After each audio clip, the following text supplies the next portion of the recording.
Awesome. Thank you so much, Paul, for coming on my show today. This is My pleasure. introduce your business show. I'm calling it. I don't know if it's a show or just a talk, but really the reason why we started this was I wanted to figure out how to give back to the community. COVID Hmm. has hit so many companies, my company, your company, everybody has been hit. But what's the best way to start giving back? But also, it's a win-win situation. So the more I bring local businesses to talk about what they do, the more people will get to know about my company, Solid Media. So today we have Paul Fitzpatrick. We've been doing business together, and that's why I really like working with you. And as the title says, you've broken many records. So I'm excited today. Um, I guess I will start by going, what's your story? Let's start from there. Okay. Well, thank you for inviting me to your show, Albie. It's a pleasure and it's an honor to be here. And especially in the time that we've gotten to know each other, again, I'm thrilled to be working with you on some projects. So, a little bit about me. Paul Fitzpatrick. I've been in the Guelph area now virtually all of my life. Um, I've been in real estate. I've been in the industry for 32 years now. And my company, Home Group Realty, and our team that we've assembled, we started that back in late 2011. Up until that point, when I first joined the industry in 1988, I worked for various brokerages. I was with the same brokerage for almost 20 years and grew to be, without sounding conceited, a very successful agent that I could do easily perform in the top 1% of the industry. And I was very innovative at that time. One of the first in my brokerage to use a computer and to run a database of my clients, introduced a lot of innovations to my clients. And as 2010, 2011 approached, I realized there needed to be a better way to do it from an industry point of view. So when people would tell me that they assumed that what I offered, everybody in my brokerage offered, really turned the light bulb on in my head that we wanted to create a brokerage that would provide a very high level of service and an incredible experience to our clients. That's what I was focused on doing when I was out actively selling. So we started our brokerage, Home Group Realty, there was four of us. We started out in an old converted factory in the West End of Guelph, and we grew that brokerage by offering a standard level of service and experience to our clients. We were the first brokerage in our area to say every listing gets professional photography, every listing gets a staging consultation. How was it Every before you started? Before, Mhm. it was always left up to the individual agents. So it didn't matter which brokerage I was with. If I chose to use my smartphone to do the photos and only put up 4 photos per listing, that was my choice. And my clients didn't necessarily know or expect a better experience. Really? That's Yeah, only 10 years ago. less than 10 years ago. There's still agents out there that are going to use their camera, their phone to take photos of a house, and poorly lit, poorly composed. Mhm. We were very quick to adapt to that because as people, we shop and we buy visually. And we could see that as more and more people were using the internet to research and to look at things, we very quickly came to that conclusion that not only would it be a better presentation and a better experience for buyers, but it would be a better experience for our sellers because now we could use those photos Mhm. and we could use those images on the internet to pre-qualify buyers, to eliminate a lot of the people that would be disappointed with what they saw physically in the house, that we Mhm. could eliminate those showings ahead of time by showing people a lot of images. Right. And the funny thing is, you fast forward to 2020, and this has become critical in terms of how we move real estate in the days of COVID and post COVID. Right. Right. So our brokerage was the first to do that across the board, and we as a group decided to set the bar considerably higher than what most brokerages do. So Mhm. a little bit of background. Most brokerages are set up as a landlord-tenant kind of setup. So the brokerage, the company that the agents have to work for, essentially sells them a desk or lets them use a desk space, holds their license, and they're independent contractors and they're told, go do whatever you got to do to make some sales, to sell some houses. And we don't care how you do it, just do it legally and just do it and pay your bill at the end of the month. Mhm. Our brokerage took a different approach. We didn't charge rent for desks. We provided desk space, but we had what we call skin in the game. Mhm. We took a percentage of the sales of the commission that came in the door, but we provided the support for the agents. We paid for the photography, we paid for the staging, we paid for the signage, we paid for most of their marketing materials so that Mhm. they didn't have to go out and, one, reinvent the wheel, and two, find all those resources to put into marketing for their clients. So that helped them become more productive. So you do marketing for them. How does that translate for the customer? It's a consistent level of service. They know that anybody they deal with within our brokerage is going to get that same high level and high experience. And they're not going to have to rely on the agent having some creativity or having the time or the equipment to produce top quality marketing materials. Right. So one So other, go ahead. go ahead. Go ahead. No, I was gonna go to the next question, but I Mhm. wanted to finish that point. Yeah. Yeah. So we made it very easy for the agents to be able to do high quality marketing materials, whether it was advertisements, whether it was feature sheets, whether it was videos. We've provided them with those resources so that they can focus on the client and on the important things like the negotiation process. Right, right. Now, one of the things that I was trying to take notes as I was preparing for this, one Mhm. of the questions my wife asked me was, what are the things people need to know before they choose or pick a broker or agent? Because there are like thousands of agents out there. How do you Absolutely. pick the right one? What are the things that if I'm buying a house or if I want to sell a house or want to buy a house, how should I pick my agent? What are the couple things you can share on that That is probably the best question you can start with. And part? it's the one question that most people pay the least amount of attention to. Yes. So when I'm looking at it from a seller's point of view, because there's two sides to each transaction, the sellers, the people that list their homes, and the buyers, the people that are buying the homes. From a seller's perspective, they usually make a decision based on one of three factors. One, it's the last agent that was in the door or who was the most recent at the door. Okay. Two, the agent that's offering the highest list price. Hmm. And three, the agent that's usually offering the lowest commission rate. So, So mhm. what they don't want to talk about, what most agents don't want to talk about, they don't want to talk about commission. So they'll just use that as their listing presentation and say, I'll do it for 3, 4, 5, 6%. Hmm. And the consumer never asks, well, what am I getting in return for that? What's the value that you're bringing to the table For in that terms of percentage. for that percentage? Right. And what are you going to do for me?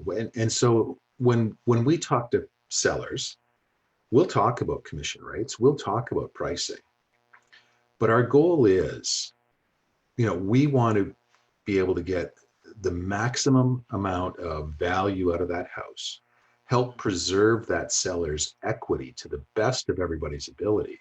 Hmm. And that's critical in a market like this that's kind of frozen. And who knows where the market's going to go once, post COVID, where the jobs, the economy goes. What's that going to do to prices? What's that going to do to the real estate market? So we've always gone in with the understanding that, Mr. and Mrs. Seller, we're here to get as much equity out of that house for you as possible so Hmm. that you can carry on with your life. And, part of that discussion is what's the house going to be listed at? What's realistic? Okay. because one of the dirty secrets in the industry is that a lot of agents will focus on getting a listing by telling you what they think you want to hear. So my $500,000 house may be worth 500,000, but if I really want that listing, maybe if I tell you that I can get you 525,000 for it, you'll list the property with me, right? Oh, so they And so then what happens is you go, well, Paul's offered me the highest price, so I'm going to go with him because he's going to get right, me. right. So I list the property and I know it's overpriced. Mm-hmm. And where do I spend my time focused in marketing? It's now back on you at the home seller going, oh, we've got to adjust the price. We've got to reduce the price because the market's changed. It's this, it's that. So I spend my time focused on marketing to you to reduce the price to get it down to where it should be to sell, Mm-hmm. Mm-hmm. versus spending my time and effort in marketing to the buyers that are out there looking to get somebody interested and seated at the table, at the negotiating table with us. So I've always, over the years spoke to clients and said, look out for somebody that's offering you a super high price because they're trying to buy the listing from you. Mm-hmm. Two, again, you get what you pay for in this world. So if somebody's offering you a very low commission rate, what exactly are they going to do for you? Correct, correct. See, What kind of one of the marketing they're going to offer you, effort, energy. Yeah. Yeah. Yeah. What are they going to do? Like, are they just going to take pictures with their cell phone and put 3 or 4 pictures up there and call it a day? Are they going to identify who their target audience is for that buyer for your home? So one of the questions we often ask our sellers is, tell me what made you want to buy this house in the first place? What attracted you to this home? Because if I have that kind of knowledge, then I know who to target that marketing to in order to get somebody that's similar to you interested in that home. Because intuitively, it makes sense that if I can find somebody similar to you, they'll be It's a interested in good that home. match. Yeah. Mm-hmm. Okay. Now, I have a couple questions on that. Yeah. My parents are selling their house in Alberta, in Edmonton. Mm-hmm. We have a great realtor. We've worked with Guido for years. He sold Awesome. me my first house like 10 years ago. 2009. So, like, he's been around. What are the things right now you are doing here in the market in terms of marketing? Because we said we are going to talk about marketing that we can try to imitate down there. Like, if I was to give him a call and say, hey, Guido, do you want to take a look at this? Maybe as a suggestion. What are the things you're doing here that they might work in other markets? Great question. Great question. Mm-hmm. And so again, we're doing, especially in this era of social distancing and things kind of still being locked down, instead of sending our stager through the house, she's doing a Zoom call like this, getting the client to walk her through the house, and she's doing her staging advice based on that. Often, if we've got a house that's got empty rooms, or if it's an empty house, we're doing what's called virtual staging. So where we can take photos of the house, that empty room, and then using the magic of modern technology and computers, we can impose staging like furniture and decorations within that blank room so that people can get a handle on how big the room is and what it's going to look like furnished. Do you have any So, information you can share on the screen? If that's okay. Like I didn't pull one of those up, but I will be able to show you.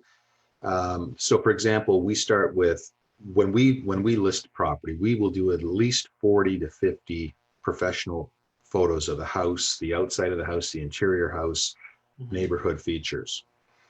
We're also doing what we call an eye guide, which is basically it's like a blueprint of the house with the dimensions in it, where the windows are, the doors are, and people can click on that room and then see the photos in that room and walk around.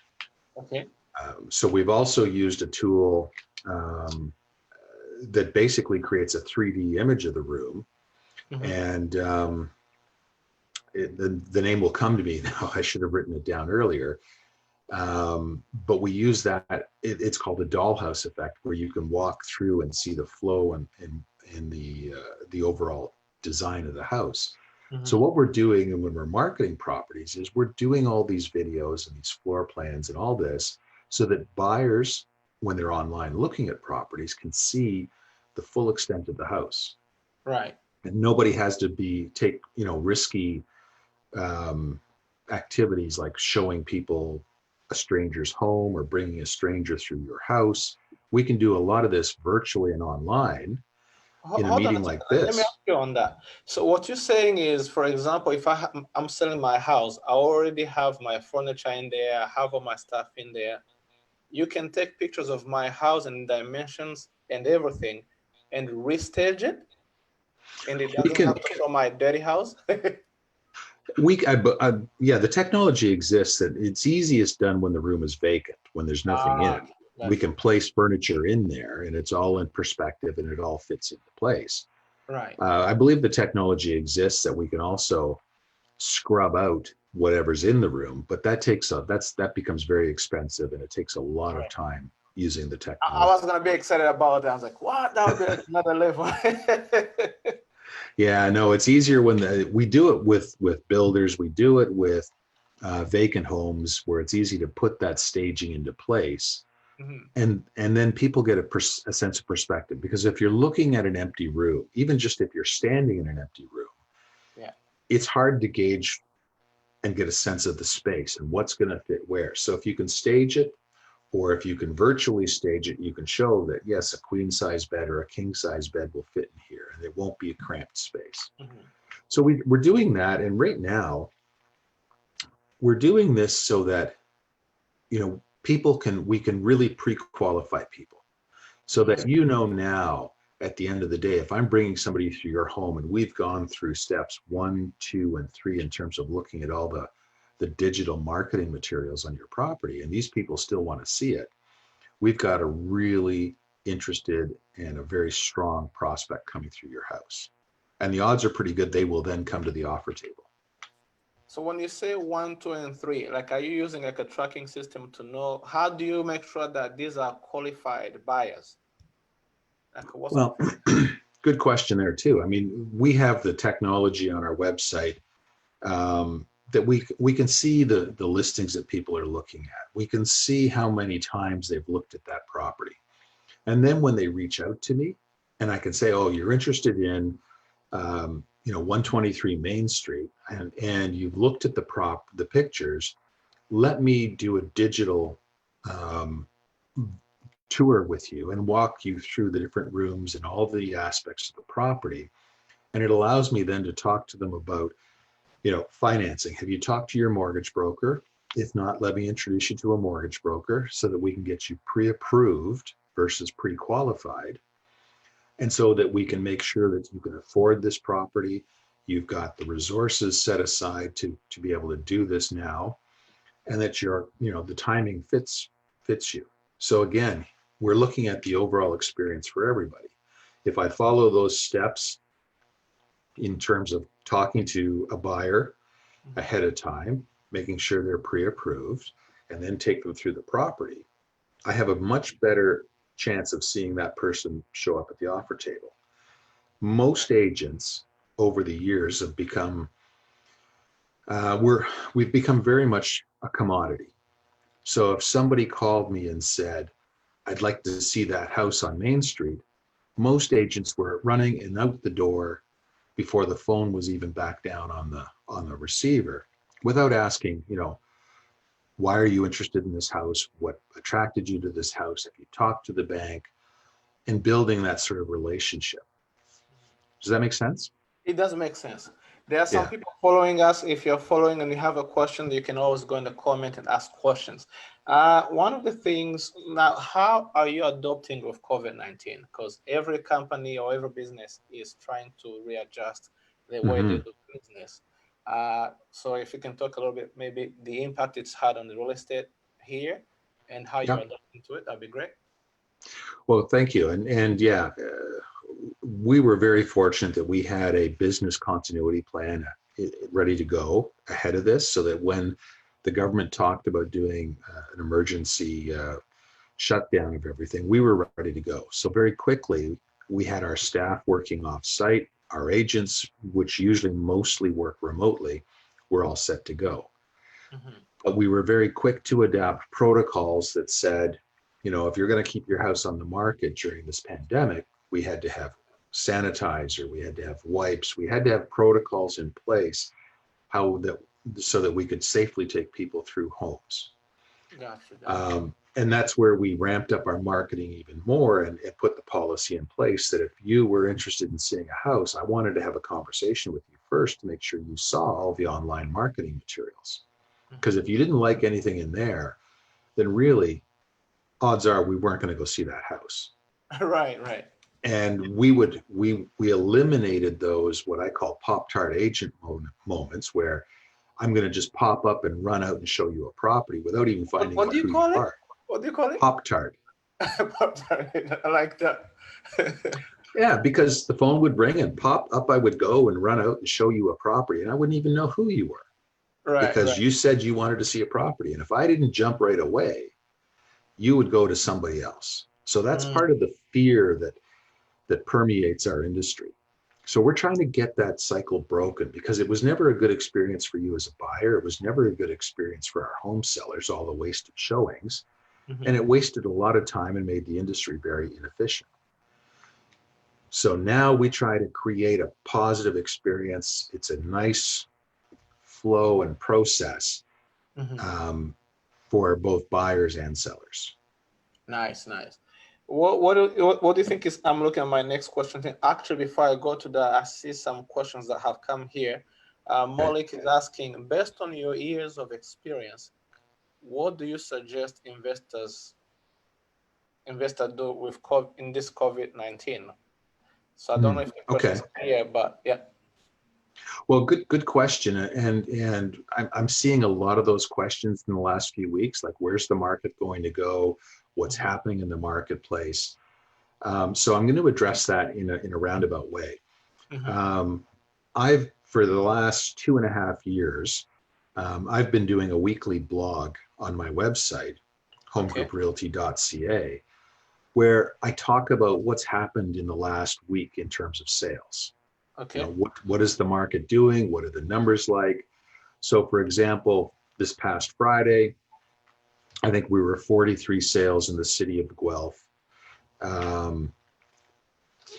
40% of those properties that were selling sold at or above list price, Oh, which okay. is okay. So very high numbers there, but the overall number was probably about 50% of what we would be doing in the spring market like we've got. So Right. what we've seen out there is that the number of sales is down by almost 60%. But Okay. more importantly, the number of listings is down by an equal amount. So we've maintained a bit of an equilibrium. Prices really have not reduced much in our market. I was Okay. reading in Pricing the hasn't been national, affected. pardon me, Pricing hasn't been affected. minimal. In fact, our prices for this week in May are actually still higher by about 6 or 7% than the same week last year.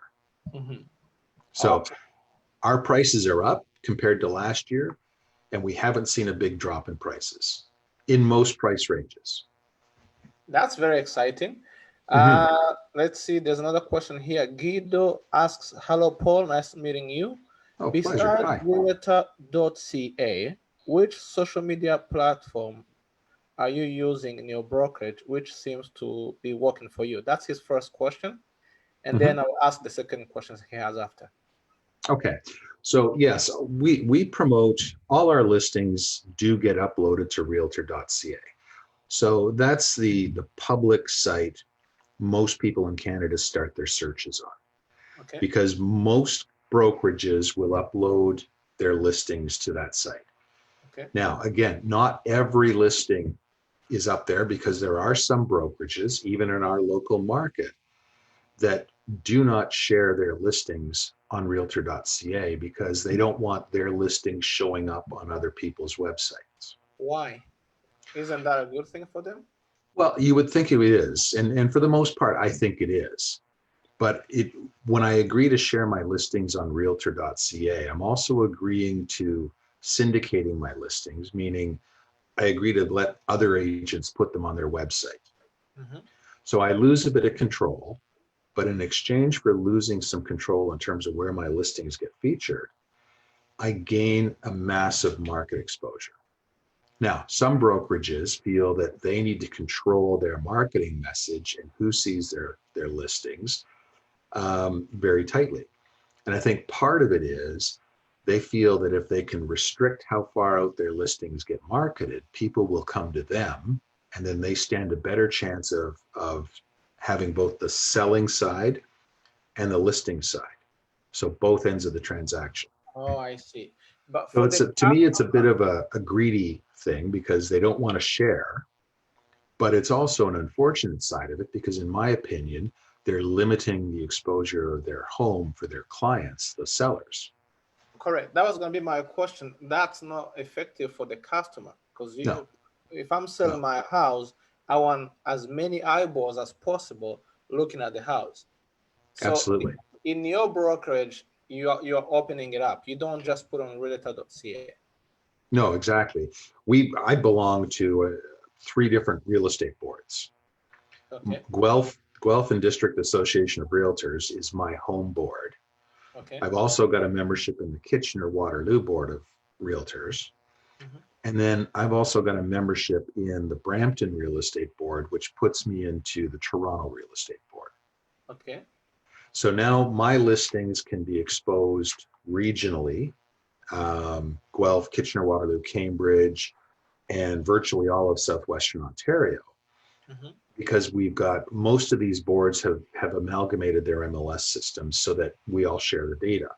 Mhm. However, the big part of the picture was Toronto Real Estate Board, TREB, doesn't share with these other brokerage or these other associations throughout the province. Mhm. And TREB has 40,000 agents in there. Okay. So it's the big elephant in the room. So rather than try to interboard, as we call, so take specific listings and load them up and pay to have access, I took out a membership, which means now all my listings can be fed into TREB as well as the regional areas. So now I've got listings that are being seen by all the people that are looking at it in the GTA, all the agents, more importantly, that work in the GTA, Mhm. are prepared to come and show my listings. Because what we've noticed is that about 10% of the market is outside agents, so agents typically from the GTA coming into the Guelph and southwestern Ontario region Mhm. with their clients and selling properties. They think nothing of driving an hour to 2 hours with their clients to show them a house. Right. I welcome that. Now, would you say it's one of the things that makes your brokerage different? Because I know when you did our listing, one of our houses, I started seeing so many other brokers with a house on it. And I will Yeah. look them up. They were not a part of your brokerage. That's when I asked you, like, what are you doing different? So this is one of the things that makes you different or stand out, Mm-hmm. would you say? Yes. Yeah, because again, it gets syndicated. So now that listing is featured on not only realtor.ca, but 50 other agents that have a website with a listing feed on it. Got you, got So you. again, the more people that see that listing, the more interest I can generate for your house, the greater the opportunity is we'll see an offer or multiple offers and get a better price for you. Correct. Okay, second question from Guido. Do you think that the technology will replace a real estate agent, let's say 10 years from now, or where do you see it going? Well, that's the big fear in the industry, is that we're going to be like travel agents and we're going to be outsourced and eliminated because the technology is there.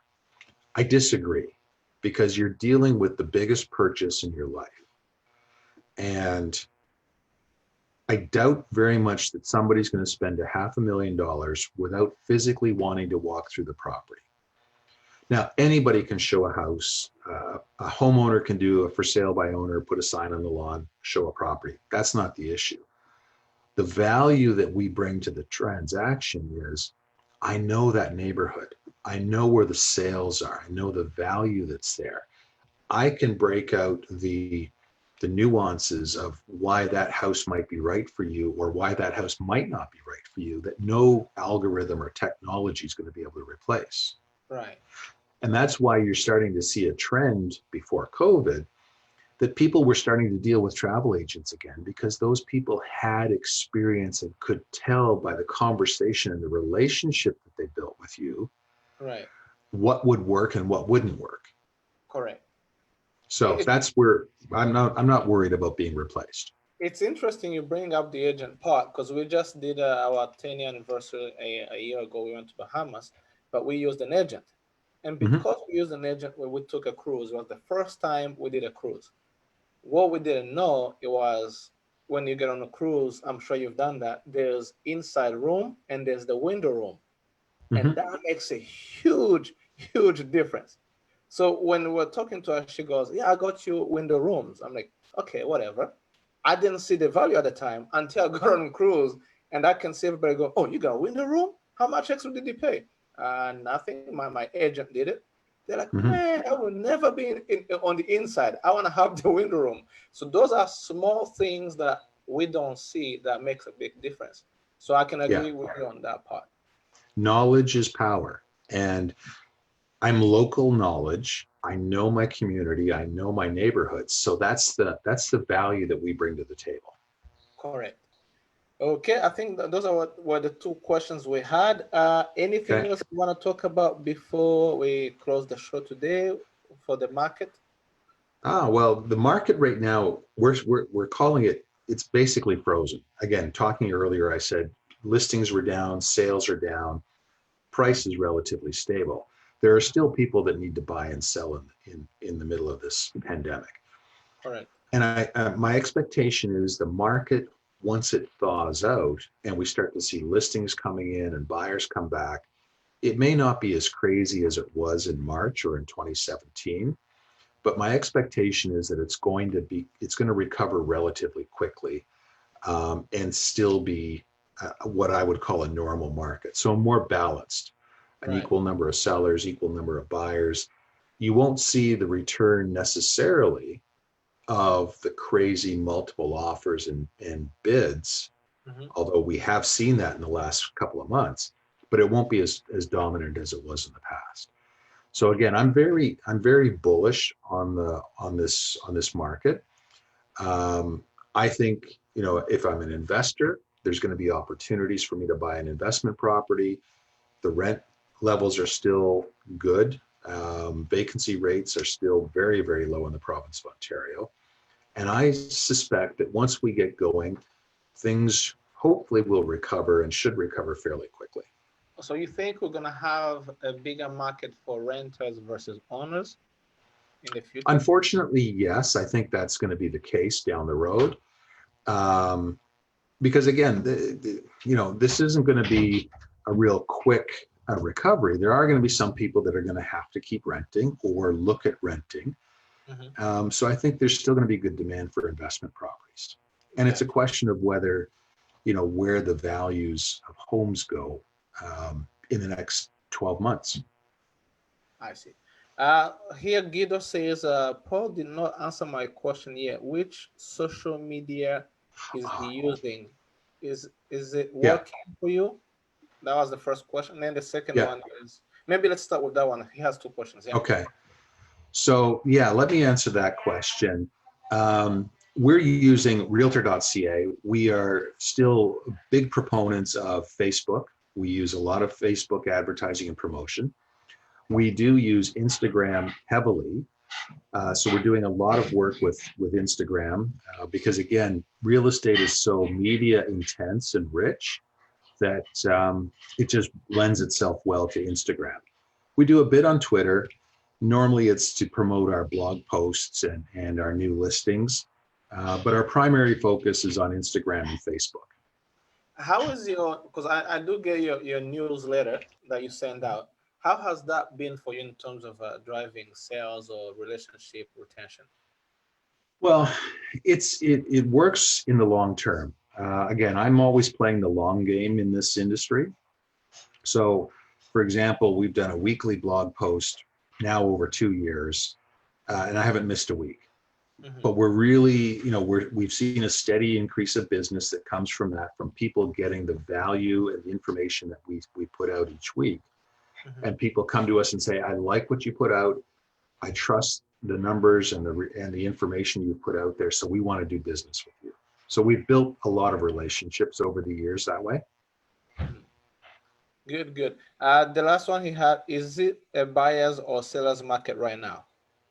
Well, right now it's still a seller's market because we're still seeing some multiple offers, but it's much closer to a balanced market than anything. So I haven't seen a lot of transition from, we've just gone from a very high seller's market to, closer to balance, but still very much it's a seller's market.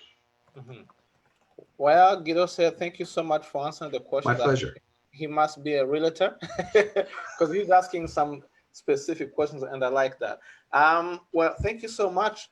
As we close again, I wanted to recap. So what you said is there's the houses on the market versus what's selling, it's kind of equal. So because of that, pricing really hasn't been affected that much. Is that correct? That's correct. Yeah, prices have not really come down. The days on market are a little bit longer, 20 days versus 13 days for this time last year. So again, that's why I've called it a frozen market, because it really hasn't done much in one extreme or the other. Gotcha. Okay, so what would be the reason why someone would want to do business with Home Group Realty? Well, because they're gonna, and thank you. That's a great question. I think we differentiate ourselves from the bulk of the brokerages out there because we want to create that relationship and that positive experience for our clients. We do things differently, and we work together with our team of agents to provide a really good experience for folks. We don't just do hands off to the agents and say, do whatever you've got to do. What we do is we work together with the agents to create that experience. So we take on a lot more responsibility than most brokerages do. So that would be a big, okay, good. Yeah. Okay, how do people get to connect with you, I guess? Okay, so email is always good, paul@homegrouprealty.ca. You can go to our website, homegrouprealty.ca, and you can reach us through there. And I can always be reached on my mobile, 519-240-1722. Text, email, always works well. Is this your website? Yep, that is our website. Well, how many agents do you have? I see a lot of guys. We've got 46 agents and this team of 7 administration. By the way, coming from the design industry, because I do social media and marketing, that kind of stuff, your website is done nicely. Thank you. Appreciate that. I gotta mention that. Do you have like a search button where people, if someone wants to, okay, right here? Right there. Okay. So again, you can see there are listings from different brokerages on there. And the idea is that we want to start that conversation with buyers, and we can talk to them, and we've got access to all that information, so we can talk to them knowledgeably about any listing. Gotcha. Awesome. Thank you so much for being My pleasure. here. And thank you for those of you who have been following. I think we're going to have to do one more like this in the future. We've actually also a lender, what do you call them? A mortgage broker. Yeah. A mortgage broker, that's a lender? From the bank? Yeah. See, that's the language I need to learn and understand. Because I think what I'm going to do in probably 3 weeks from now, a month from now, it would be good to have you and a mortgage broker, and maybe even a builder, just to have that conversation where people can start asking questions to have a better understanding. Because all I know is I pick up my phone, call my friend and say, hey, who do you know that's selling a house? I want to sell my house. Or who do you know that can, I want to buy a house? We don't have a place. We don't know the right questions to ask. And that's a big problem when you're dealing with a $500,000 purchase or $250,000. Yeah. So the important thing is it's not always about price. It's not always about commission rates. It's about who do you feel the most comfortable with and who do you trust to either work with to help you buy a house or to work with to help sell a property. Because if you trust that person and you have a good relationship with that person, then you are going to have a great experience and you're going to get the best possible deal. Awesome. Thank you so much. My Everybody pleasure. have a great week.